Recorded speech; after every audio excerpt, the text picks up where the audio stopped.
Tudo bem, crianças? Dá uma palavra de oração para te começar o nosso devocionalzinho de dia 30/4, tá? Senhor Deus e Pai, louvado e agradecido seja o teu nome, Senhor. Graças te damos por mais uma oportunidade de estar falando com as pessoas, mesmo por vídeo, e que o Senhor possa estar completando e ministrando o coração de cada uma de forma específica e diferente, conforme a necessidade, ó Pai. Tu sabe todas as coisas. Tu sabe os nossos anseios, nossas súplicas, nossa gratidão e nosso louvor. E toda honra e toda glória seja dado ao teu nome, em nome do Senhor Jesus. Amém. Bom, olha só. Queria conversar com vocês sobre o que vem meditando nos dias, né? E a gente sem igreja, sem a comunhão, sem o calor, sem um estar influenciando o outro, né? Caímos numa forma diferente, né?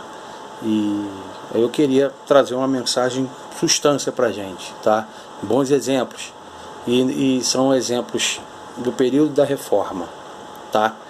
E os nomes desses caras são morávios. Os moravianos eram reconhecidos isso. Já demos uma aula disso na época quando a gente fala de reforma ano passado, falamos em outubro de reforma e falamos sobre como nasceu os moravianos. Hoje eu vou falar apenas sobre um exemplo deles, tá? Um moraviano, ele não passava o tempo lutando contra o pecado, não. O pecado já era algo vencido para ele. Não que eles não pecavam, mas que eles não se detinham em pecados. Eles não tinham a mazela do pecado dificultando o dia a dia deles. O que eles tinham era a convicção da obra redentora do Senhor Jesus e o valor do sacrifício de Cristo para a humanidade. Eles sabiam e davam muito bem o valor que foi o sacrifício de Jesus por cada um de nós. E eles começaram a querer retribuir, tá? Uma vez perguntado para um moraviano, o que é ser um moraviano, né? Ele fala assim, ó, ser um moraviano e promover a causa global de Cristo são a mesma coisa. Então os moravianos são aquele grupo que nasceu lá no século XVIII na Alemanha, teve por mais de 2.200 membros, eles eram fervorosos. Pensa num período desde o século III, seria o ano 300, sem os discípulos e discípulos apóstolos.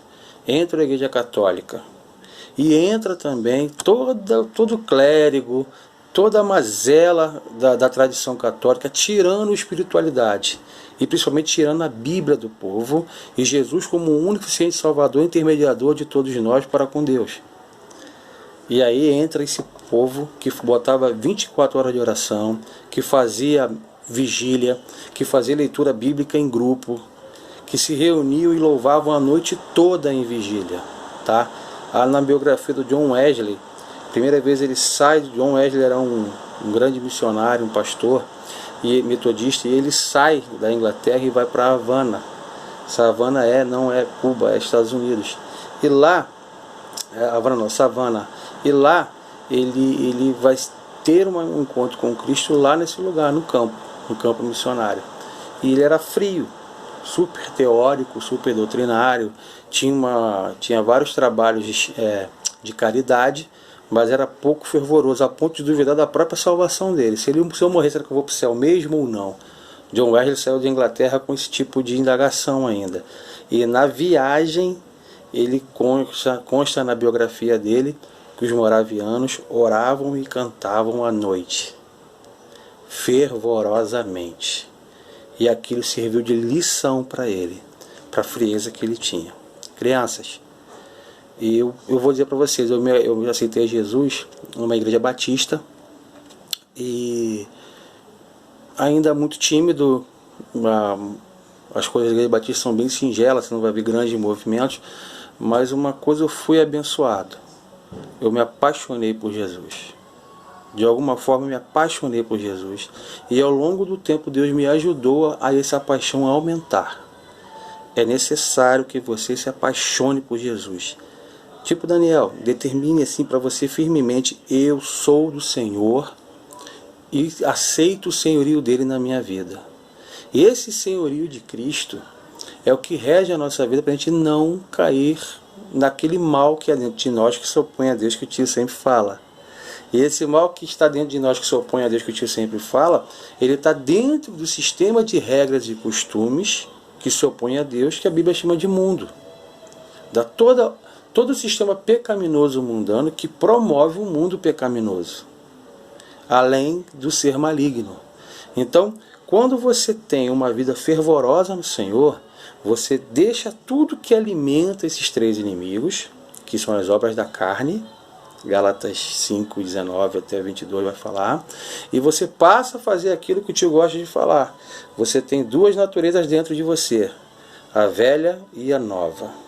A velha que é a obra da carne. Xingar, palavrão, mentir, inveja, porfia, homossexualidade, adultério, fornicação, luxúria, querer tomar vantagem dos outros, idolatria, pôr o Senhor à prova, murmurar, reclamar de Deus, blasfemar contra Deus. Tudo isso aqui é obra da carne. Aí você tem uma segunda criatura em você, que é a nova criatura. Aquela de 2 Coríntios 5,17 diz, tá? Essa nova criatura precisa ser alimentada. Essa ser esmagada e essa ser alimentada. Essa aqui é alimentada com o fruto do Espírito, com paz, amor, mansidão, longanimidade, bondade, longo ânimo, tá? E domínio próprio. Esse domínio próprio é o domínio sobre a tua, vamos dizer assim, que a gente chama de volição. Você pende a mentir, você pende a tomar vantagem do mais fraco, você pende a cobiçar. Então, aonde você pende mais, você vai exercer um fruto do Espírito em cima daquilo, para dominar ele, para esmagar. E aí, você esmaga a sua velha criatura e sobe e cresce sua nova criatura. Amém? Um moraviano, ele tinha isso muito bem controlado. Aí ele vai para um outro estágio. A santidade dele é muito grande, porque ele está se colocando em uma visão dentro de uma satisfação imensa sobre a tão grande salvação que Cristo deu para ele. E daí, um moraviano, ele tem uma declaração dessa aqui, ó. Ser um moraviano é promover a causa global de Cristo em todo o mundo e para povos rejeitados, tá?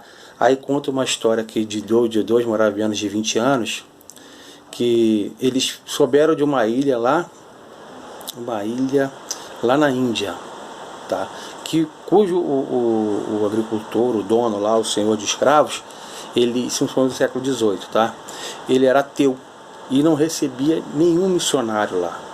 E eles, conduídos com aqueles escravos que estavam lá e que nunca aceitariam a Cristo, e que ainda por cima de ter uma vida difícil, ainda por cima serem condenados por não conhecer Jesus e a tão grande salvação do Senhor, eles tiveram compaixão deles e fizeram contatos. E esse camarada falou: eu não quero um clérigo aqui, eu não quero ninguém pregando essa história para cá, essa história sem sentido, eu não quero. E a história diz, dos moravianos, que esses meninos decidiram, 2 de 20 anos, decidiram se vender como escravos. E a venda deles próprios como escravos custeou a viagem missionária deles. E aí o povo ficou doido, para que fazer isso? Estão certo disso, né? Os caras não estamos certos disso. Deus está nos movendo para isso, para salvar pessoas de lá, tá? Além de sofrer a escravidão, eles tiveram uma compaixão de salvar até mesmo que eles nem conheciam, os africanos que estavam lá. O único relato que tem deles é das pessoas orando, fazendo uma grande festa quando eles foram embora desse navio, e perguntaram para eles: para que isso? Qual o objetivo disso, né? Por que vocês estão fazendo isso? E na hora não teve uma resposta deles. Quando o navio foi zarpando, eles gritam assim, ó: para que o cordeiro que foi imolado receba a recompensa por seu sacrifício através das nossas vidas. Para que o cordeiro que foi imolado receba a recompensa por seu sacrifício através das nossas vidas. Fica uma lição para a gente. Vamos parar de ficar sofrendo com o pecado. Vamos parar de desobedecer pai e mãe. Vamos parar de não arrumar as coisas. Vamos parar de toda hora ter que ficar explicando a mesma coisa para vocês, daquilo que vocês já sabem que é seu dever. Parar de explicar para vocês aquilo que é errado e vocês voltam a fazer. Vocês e eu, tá? Vamos parar de não deixar de progredir para ficar parado fazendo birrinha, tendo mau comportamento e conscientemente mau comportamento. E vamos parar de deixar de progredir para a luz que é Cristo Jesus. Uns caras desse aqui, para que o cordeiro que foi imolado, ou seja, eles entendem, dói para eles saber que um Deus perfeito saiu do céu para vir aqui como um homem, sofrer como um homem pela humanidade suja, pecaminosa, muitas das vezes ingrata. Mas eles não, eles se conduíram, não, esse sacrifício, que está bem descrito lá em 1 Coríntios 15, teve um alto preço. E esse alto preço, ele me dói. Ele não foi de graça.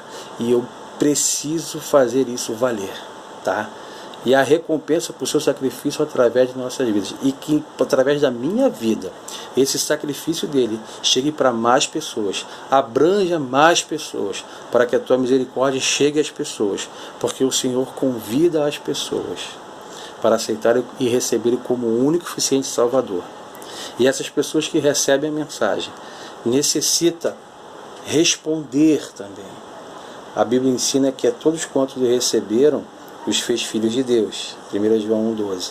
Mas também lá em Romanos 10, 9 e 10, diz que tem que crer com o coração e com a boca e com sinceridade. E no 13 diz que a todos quando o invocarem, ele vai até a pessoa e recebe, abraça e se faz morada dentro dela. É importante as pessoas saberem, como está lá em 1 Coríntios 5,10, a salvação ela é conquistada aqui nessa vida. Se nós não alcançarmos pessoas, se nós não falarmos de Cristo, se as pessoas não souberem do Evangelho, da boa notícia, e principalmente não souberem da má notícia, que fica logo depois da morte e o juízo, e que todos nós somos pecadores separados de Deus, que só por meio do sacrifício de Cristo e receber o como único Senhor Salvador e aceitar o seu senhorio que alcançamos a graça de sermos salvos, a gente não faz um bom papel aqui. É como se eu conhecesse que lá no final desse riacho aqui tem uma queda d'água e não avise a ninguém. Eu não estou avisando para a pessoa que você é um ventilador que já tiraram a tomada e está só rodando na inércia. Uma hora vai parar. E a hora que parar, você vai para a condenação eterna. Porque há um lugar que Cristo foi preparar para todos nós no céu. Um lugar preparado para os seus eleitos, para estes que respondem ao Senhor, querendo o seu senhorio, querendo ser salvos, reconhecendo que são pecadores, entendendo que merecem o inferno.